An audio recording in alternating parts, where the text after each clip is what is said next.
And a good spiritual morning to you once again. I'm Father Cosmas. Thanks for joining me today for a quick chat and, of course, our morning cup of coffee.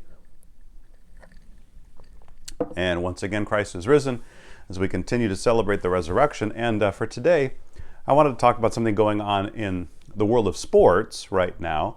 A lot of people are talking about this, the WNBA, what's happening in that's the Women's National Basketball Association, women's basketball, with Caitlin Clark, with this new rookie that's come in and is playing for Indiana, I believe, for the Fever.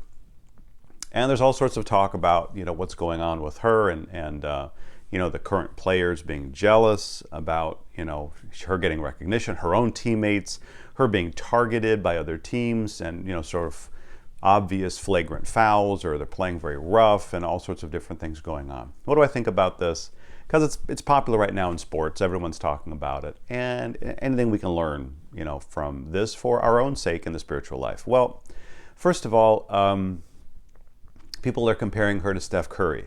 She's, a great outside shooter. She shoots from the logo, and sort of everyone says she's the new Steph Curry. I think more accurately, I would say, as someone being a little older, she's the new Larry Bird, or she's the women's Larry Bird. Why do I say Larry Bird?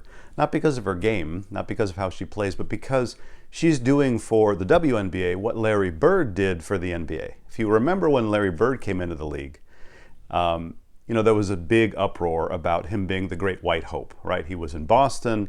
Boston was known for sort of being a racist kind of white city and had a racist fan base. They still talk about that today. And he was the white NBA player from Boston. And so they made, the NBA took this whole situation, and their marketing division capitalized on it. Well, they pit him against Magic Johnson. Of course, they played together in college, and Magic is in LA. He's with Showtime with the Lakers. Bird is in Boston. And the two of them basically saved the NBA. I mean, really, and took it to a whole other level. But they needed that polarity. They needed two figures. They needed animosity. Basically, they needed a story. They needed something to drive ratings. They needed something for people to tune into, because people simply weren't watching as much. It's hard to think about that now. It's the NBA. There was a time where ratings were really bad and people weren't watching even the NBA until really Bird and Magic. And then, of course, Jordan takes it to a whole other stratosphere. But I think what's happening is the same thing with Caitlin Clark. I don't really believe the narrative. I don't really believe that these women, these professional athletes, are so stupid that they're going to be petty and jealous and say, you know what, we know that you're going to be making us a lot more money because viewership and ratings is up, and now we get charter jets, and now we have all these opportunities for branding. And we know that you're doing great things for our career and going to make us money, but we don't like you because you're getting too much attention and because you haven't earned your attention and you're a rookie and you're white. And I really don't believe that. I think that's kind of stupid. I don't think that that's what's happening. I think the WNBA is using this and they're manufacturing this story. Because again, who was watching the WNBA? Who could have named a WNBA player before Caitlin Clark? Who would have, when you have turned into a sports podcast or radio show and heard them talking even about the WNBA? No one. They were never doing it. They're doing it now. Why are they doing it? Because some rookie came into the league and she's playing well? No. It's because she's getting fouled. It's because there's jealousy. It's because there's backbiting. It's because it's racist. I think that this is a narrative that the league is creating to pump up viewership and membership. And so in the spiritual life, I think it's a reminder that you don't really know what's going on inside someone's life. We have this tendency to look from the outside in and think, oh, I know exactly what's going on. It's like, you know what? You don't know what's going on.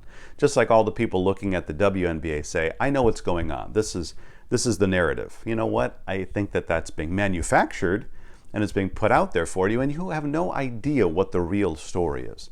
The same thing is true in most people's lives. We look from the outside in at someone else's life, and we see things that they might be doing or saying, and our first instinct is, I know what's going on, and I can't believe they're doing that. We judge. We pounce on them, and we judge them, rather than saying, you know what? I wonder what they're going through. I wonder why they said that. I wonder why they're doing that. I don't really know what's going on in their mind. I don't know what they're wrestling with. I don't know what's happening in their heart, in their life. And so I should take a step back and just take a breath and say, okay, maybe I don't know everything. And I need to not judge because I don't know what's happening. And I think that that's a wonderful sort of lesson for us to think about from Caitlin Clark, because everyone's jumping on their side. They're either taking her side or they're taking the other player's side, and they're forming an opinion, and this is absolute truth. It's like, no, you don't really know what's going on.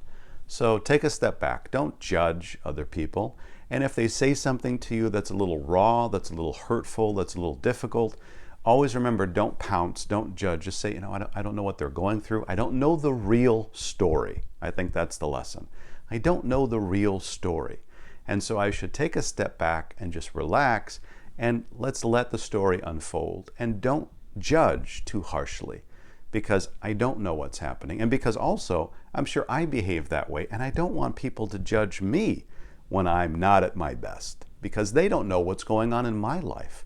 And so let's apply those rules to each other. Be kind and not judgmental, and do that each and every day. Amen.